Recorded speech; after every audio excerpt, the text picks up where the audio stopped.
Hello and welcome to Mediumship Matters with me, Hannah McIntyre. How are you doing? So today I'm going to continue our foray into listener questions, and I'm going to start with an email from Magdalena. Magdalena, what a beautiful name. Dear Hannah, I'm writing to you from Austria. My name is Magdalena.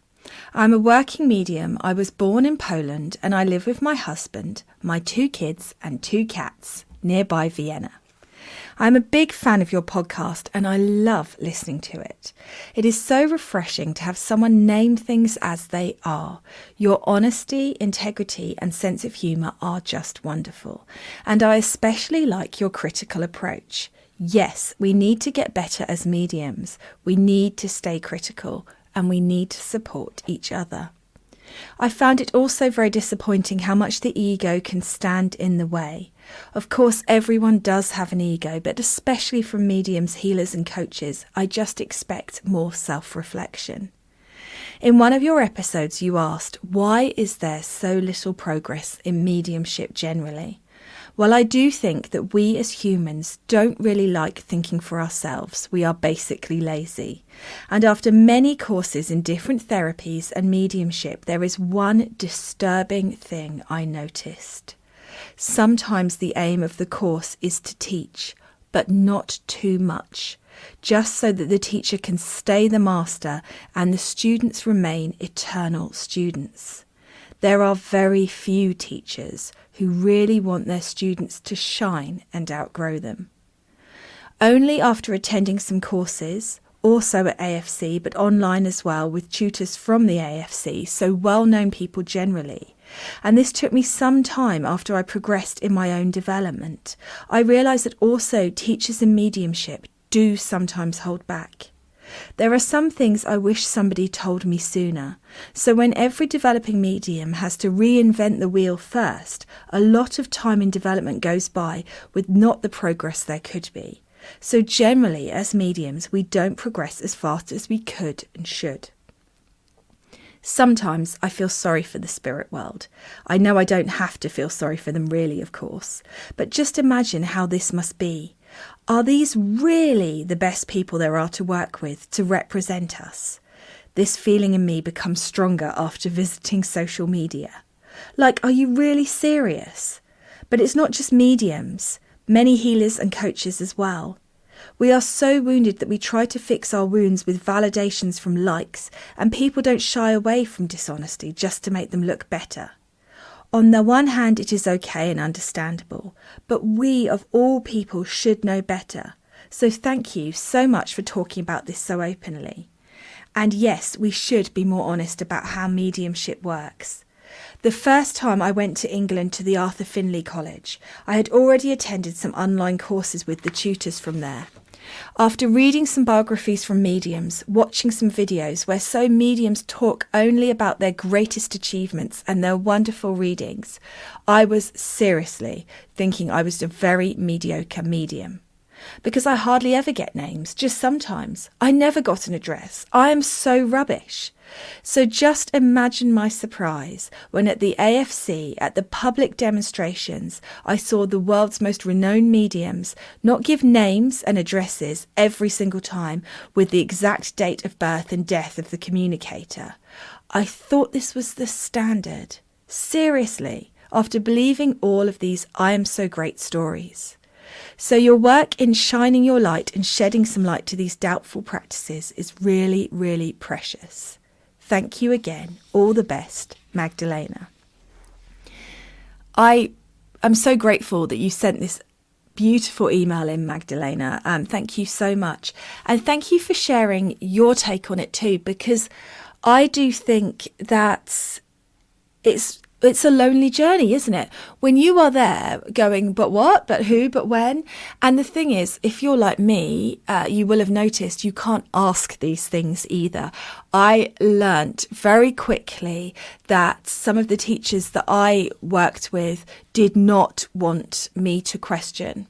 They did not want me to say, excuse me though, how is that possible? Or can you do this? And I think it's a very interesting thing.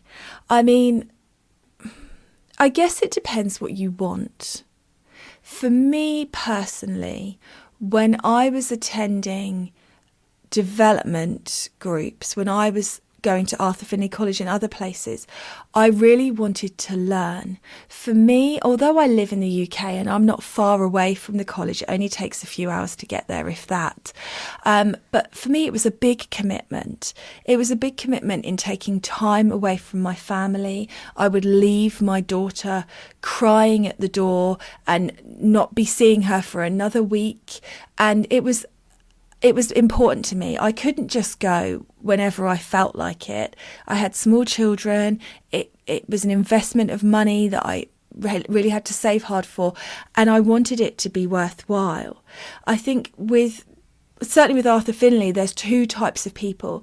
There are the people that are there because they just want to have the experience. They perhaps don't belong to a circle or a group. They don't really have any understanding of how mediumship works. And then there are people who are like me, who were desperate to make it count, who desperate to, my husband had to work shorter. It didn't just impact me, it impacted my husband. He had to take time away from his work to be able to look after the children, pick the kids up and stuff like that. It imbalanced our entire family, and I needed that to count for something. I wanted to arrive on a Saturday and leave on the following Saturday and feel like I had changed and developed. And so I found it incredibly frustrating when half of a lesson time was talking about a teacher's greatest achievements in their mediumship. And you're right, Magdalena, anybody can talk about their best bits, but the learning comes from the worst bits. And if you're not willing to share them, then that is a problem. And I, like you, had spent a week listening, the best part of a week listening to these stories of greatness, mind-blowing, amazing mediumship. But when it actually came to platform, it was good, but it wasn't what I'd led it to be. And I know one of the teachers did say to me once that platform at Arthur Findlay College is the hardest place to be because all of the students are there like, go on then, prove it. But actually, we might not have that attitude if you hadn't spent 3 days telling us that these impossible things were possible.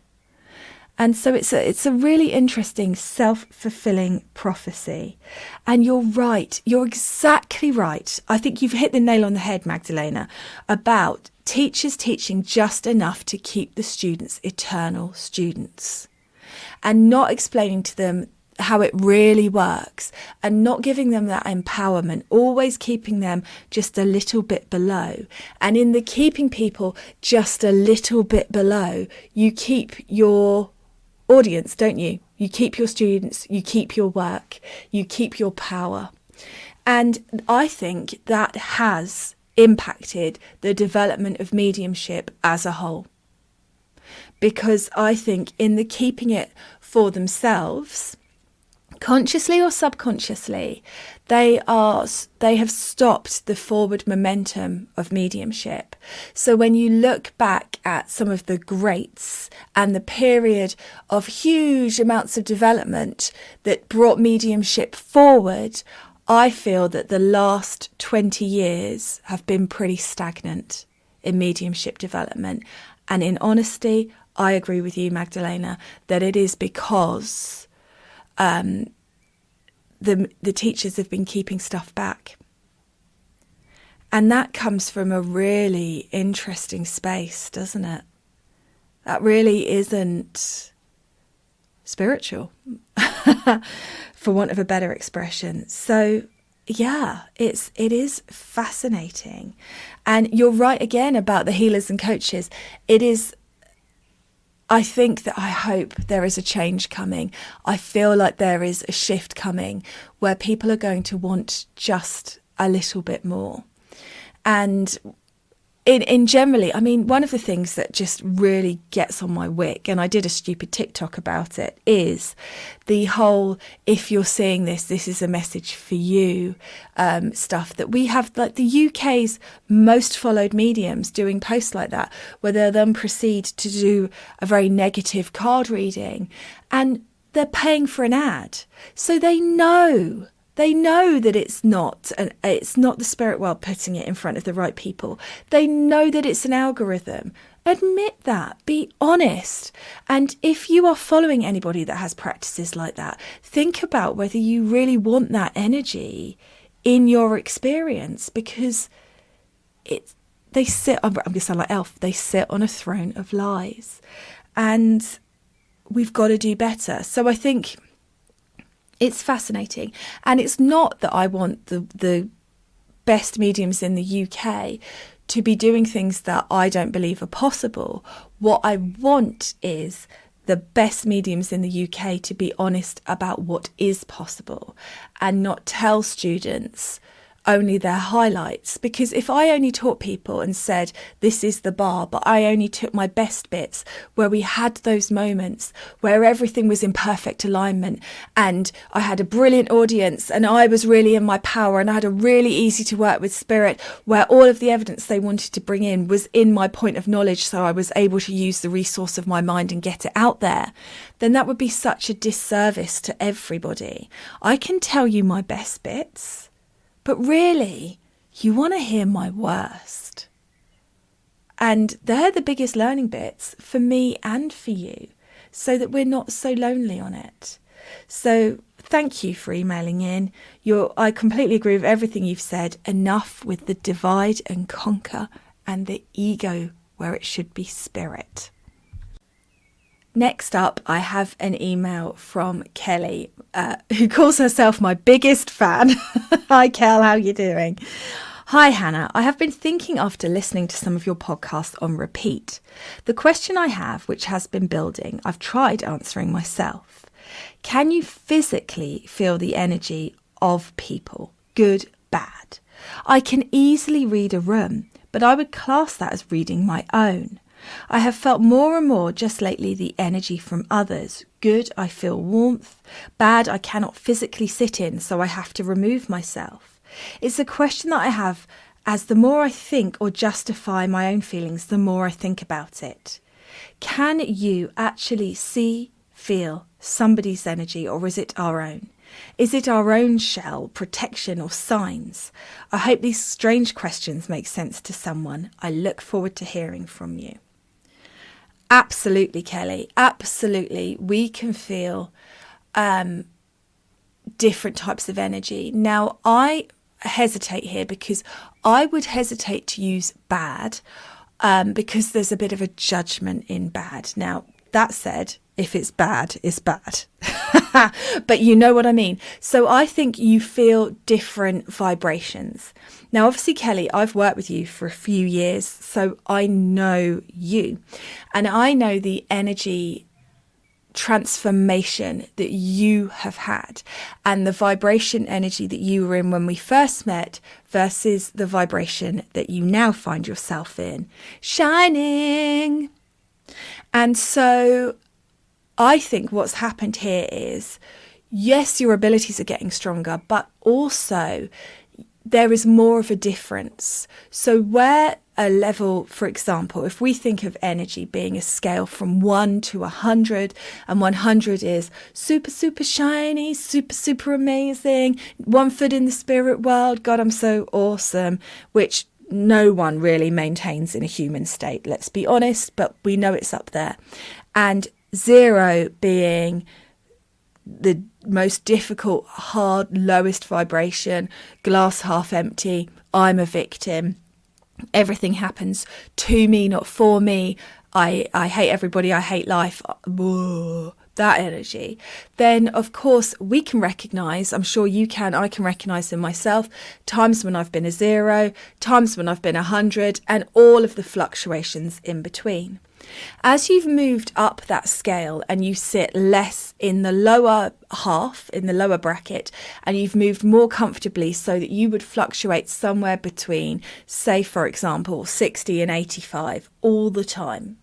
When you come across somebody that's a 10, it's very different from how you feel. So it's more obvious.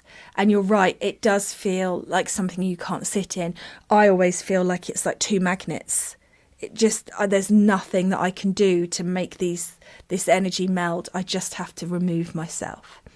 So absolutely, we can feel other people's energy.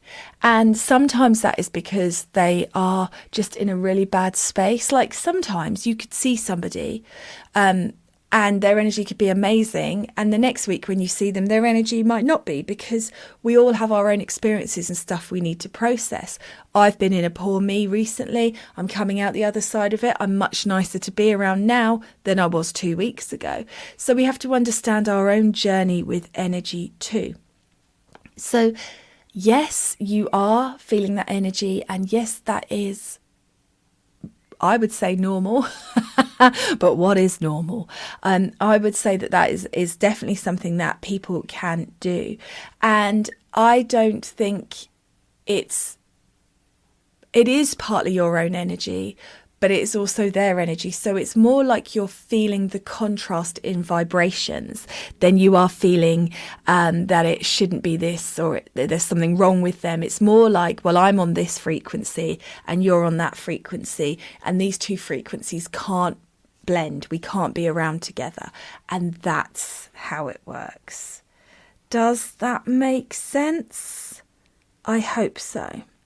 So I think it's great, actually, because it will lead you well. And I can tell you this in honesty, the only times that things have gone wrong for me in the last few years have been when I haven't listened to that energy and I've lowered my vibration to make it comfortable to sit in it.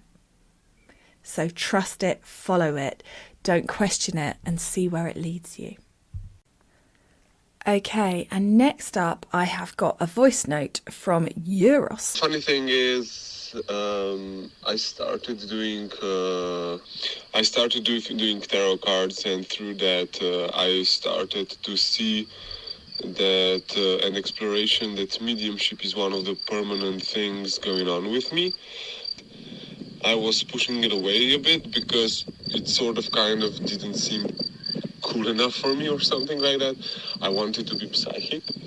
The mediumship, in my opinion, does the greatest good to people that come for a reading. First story, it's about my cousin who passed away in an accident. I'm not sure if it's not the funny thing, but the funny thing is, when my aunt called me that he's missing and they're searching for him, I was on the other part of the country. I didn't went home at that time, because the moment she spoke to me on the phone, I had that feeling, he's dead. I can't feel him anymore. And that was the time, that was 10 years ago. I didn't do any of this stuff. I didn't. The moment that my aunt, his mother, put it off the phone, I kind of simultaneously asked, I'm not sure if was it to the winds, to the spirit, to the God, to just give me a hint where he might be. And in that moment I saw a picture of him in my mind's eye, sorry, that he was standing like on a big, tall, rocky top of the mountain or a cliff. Thinking now, I think it's something really similar that you would see on the full card in a tarot deck. And he was smiling. He had this bright blue sky behind him. He looked happy. And then the second picture that came right after this one, he was sitting on the forest floor, like with his back on the the wall of that cliff, sitting there. Everything was wet, and there was a feeling that is water around him, like just sitting there waiting to be found or something. I called my other aunt, not knowing what to say, because this was like the first thing that happened to me like that. So I didn't know what to do with that information or how to pass it on. So I called my other aunt that was also involved in the search. And I told her just that I have a feeling they should look for him near the water. And they did find him later that day. Not sure if because of me, but they did find him on the bottom of the river. I'm not sure how is it called, but it has two big slopes like cliffs on the both sides, and he fell in. The point where he fell in was not seenable. It wasn't seen that is a cliff or that you could fall in, because it was all bushy and shrubby and forest-like. They consider it an accident. But later, when we are Christians, and we have this sorry, I forgot the word, but 3 days you have a body of a dead person, of a deceased person in a different in this house, like next to the cemetery, where people can go and say their goodbyes. And while all the family was there, and I was sitting there, one of those 3 days, I don't remember correctly, I was just staring at his picture that was there on the counter. There was a lot of people there, but just like I zoned out in a way. And at that moment, he stepped out of the picture, like hologram, but it was in full body. And then he was walking up and down on was a kitchen, like this tea kitchen. And he was like looking really worried, and he was like, Uroš, you have to tell my mom that sorry, that I'm okay and everything will be good, and that I still love her. And I didn't have the sense of evidential mediumship or whatsoever then. And I freaked out, because what the hell just happened, and how the fuck did I pass that information on? I did find the courage to tell his mother that a few days later via text message, because I couldn't do it in person, because that fear of always being the crazy one. Luckily she did believe me. She did ask me if I really saw that, or I did that just to comfort her.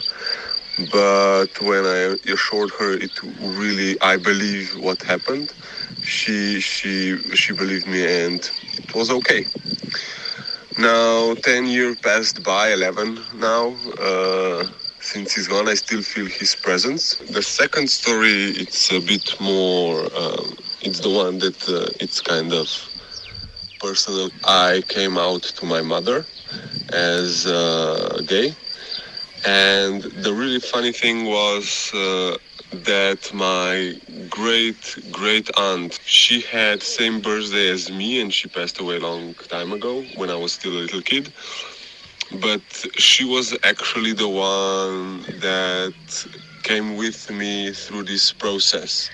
A few days before, I didn't decide yet to come out to my mother, but a few weeks before, she started to appear in most funny ways. And the funny story is now that the evening that I sat down, I was dreaded how to do this. When I told my mom, when I was sitting down across my mom in her living room, I didn't see the TV, and we started to talk, and I just couldn't spit it out, And then this my great aunt, and she was like, "Oh, come on, Uroš, already tell her, or I will." And I was just like, I'd like to see you try, because what can you do? You're in spirit world, 2 or 3 seconds of silence. My mom turns her head on to look at the TV. I didn't see what show is on. It was some, criminal mastermind TV show she likes to watch. And she just said, because I couldn't, she just said, oh, look, two women having a child, you know. And I was like, oh no, that's a clue. So yeah, like it could be a coincidence that just in that moment that show was on, but I think it was everything orchestrated. Talk went on and everything was fine on the end, but later that night when I gave that off my chest, I went to my room again when I just fell out in tears, and I physically felt the hand of my grand aunt on my cheek, like comforting me that everything is okay. She's still hanging around. She's like this little complaining woman, really opinionated, and she likes to tell me stuff when I have to do something that I don't want to. Now, the third story, it's again about missing person. It was one of my co-workers at work. He went missing during the coronavirus. It really took a toll on a lot of people, I think, these restrictions from governments and everything. So when he went missing, and his wife also, he was one of my co-workers at firm that I worked before. Also, his wife worked there, and the co-worker of the wife, they were working in accountants, knew that I do cards. Now, I know this is not ethical if you do tarot cards for someone that is not present or is not asking you to do it, but because no one knew where to search for him, this coworker asked me if I could check out the cards. What do they say? What I did, I remembered what happened with my cousin, so I took the picture of the missing coworker and put it on the phone. It was everywhere. His picture was everywhere because he was in the news and everything. So when I put the picture and asked him, so where are you? What's up? Like again, as the hologram came out from the picture, and he was like, I'm just sitting here waiting to be found. I didn't know how to handle this, so I didn't ask further, but I threw the cards. And what it came out, it was like, you can dwell on the deeper meanings of the cards, but the cards that came out, they were like straight up suicide. This then was my biggest moral conflict with myself. And I think it's hard to speak about because I still feel like a horrible person because of it. Because, later then I didn't tell the exact thing what happened to anyone. I just told them that I have feeling he's no longer with us. But later then I was not 100% sure in that because I'd still have issues with trusting myself in these matters. But later on, they were like talking with some bioenergetic guy, and he said, or she, don't know, that he's still alive. And for me, this was like I just felt in my gut that that's a no, that that's not right. But you still again to doubt yourself. And now the horrible thing is that was for me. It's like I was, on this crossroad now. Of course, I would be happy that a little girl wouldn't lose his father, and that his wife would not lose his husband, and he was a co-worker and everything. So of course, I wanted for him to be alive. But then, on the same second, if he's alive, and I was wrong. Where does that leave me? Seeing holograms, talking to the dead people. Am I then just schizophrenic? Do I need to go to the institution or something? So yeah, this, I think, if you could dwell on that or maybe give me an answer on that, how to deal with this kind of situations, because I'm sure that many of us, where it comes to the people that have passed or we have a problem like that, how to handle these things, to know that you're not to be locked away just yet because of it. Oh, Euros, thank you so much. And sorry, I just cut you off at the end there. that was a long message, Euros, as you know, and it's taken me 35 minutes to edit it. So apologies if I've taken out anything or it jumps around a bit, guys. But I did my absolute damnedest, because if I'd left it full, it would have been nearly the entire length of a podcast. Now, I love it, Euros. You've got some brilliant experiences there. Now, I'm going to be really honest with you here, and to go straight to your question at the end, I would love to know whether they have found him yet, whether it did end up with you being wrong or the other reader being wrong. And I've got to be honest here and say, I do not specialise in finding lost people or anything like that. They're a friend of a friend's, a wife of a friend who we haven't seen for a long time, but who lives locally.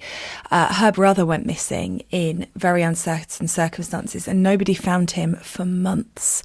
And in the end, it was a psychic overseas, I believe, that told them where to find his remains. And I think that's incredible, but it's just not a work that I specialise in. So I knew that he had passed. Like you, I had that feeling there was no energy there. I knew that he had moved into the spirit world. But also, they hadn't asked me. And even if they had, I don't think I'd have been confident enough to have shared that with them. Because who am I to tell them that their son has passed? And so you have to find your own place with this, Euros. And I can't give you the answer because I don't have the answer myself, because it is not something that I want to get involved in and is not something that I have enough experience in. So in my mind, in all forms of mediumship, to be able to do something, you have to have been in a practice space in it consistently for a long time. So if you want to start working in the field of finding missing people, psychic detective kind of work, then what you would need to do is work as a practicing psychic detective to be able to unfold your gift properly. At the moment, you've got two experiences, one that is very close to you, but one that is still close and connected to you. And so I would suggest that actually you perhaps haven't had enough development in that particular area of your development to be able to offer any information to people. That doesn't necessarily mean you're wrong, and it doesn't mean you need to go be locked off into a loony bin, because the thing is, we all get things wrong. We all understand that we get things wrong. It's about getting the majority of it correct. And so you need to sort of put yourself through your paces to test that before you start offering it to other people. It's a bit like when you start reading cards for some people. You have to practice and practice and practice and practice, because yes, there's the meaning of the cards, but there's also improving your connection, the deeper meaning of the cards, your understanding, your ability to work psychically with your client's energy so you can hone in on their need and get it right. There's a huge amount of unfoldment that needs to take place. And this is the same, and probably more so with psychic detective work, because I've always been told, for example, at a demonstration setting, something like that, that they will never bring through somebody that someone doesn't know has passed, because of the energetic impact of that. Now, if they're not worried about them being passed and it's not going to really upset them, then they might. But if it's a daughter always wondering what happened to her father, they're not going to bring it through in that scenario, because she needs to find out in the physical before she can go through the emotional experience of having a communication from him. And so I would trust in that case that spirit will do what needs to be done so that she knows that her father has passed, so she can then receive a message from him. And so I don't know. I don't know if you were right or you were wrong, Euros, in that space. I don't know if the other reader was right or wrong. I know that it would be easier to tell somebody that their loved one is still alive than it would be to tell them that they have passed. And so there's all sorts of stuff that comes up for both of you in that scenario. But equally, when you are dealing with something as traumatic as somebody being in spirit and disappearing in difficult circumstances, I personally, at the level that I'm at, would steer clear of that. Because it's not my speciality, and I would understand that to be able to do that, I would need to do more work on my abilities, my trust in my ability to perceive and receive that information, my understanding of it. So if someone contacted me tomorrow and said, we've got a missing child, will you help? I would say no. And that's after 14 years of development and a lot of proving to myself my own ability to communicate with spirit, because I don't specialise in psychic detective work. It's exactly the same when people ask me if I do animal communication. I say I don't, because I haven't done enough practice and unfoldment in that area. I have chosen to specialise in evidential mediumship and spirit guides, so that is where I work. And so there's an understanding of that as well, because that is a big thing to deal with. It's very make or break. And I think you're just expecting too much of yourself too quickly. If you've had one experience 10 years ago and then something recently, that's a big gap. That's not a lot of practice in that. And I'm not saying that you can't do it. What I'm saying is that there's learning. There's also learning in the how to handle it, how to manage clients. You know, I've had to do training on handling people's grief and grief counselling for evidential mediumship. I would think that for psychic detective work, there's even more that you need to think about and understand before you go and tell somebody that their missing loved one has moved into the spirit world. So I would suggest more development on you, and you may still be correct, but within that, I still wouldn't be offering that information to people without a lot of practice and integration in that.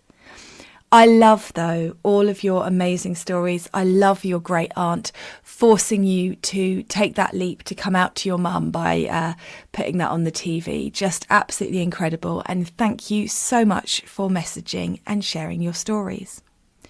So that's it for today. I will catch up with you all again next week. Have a lovely, lovely time.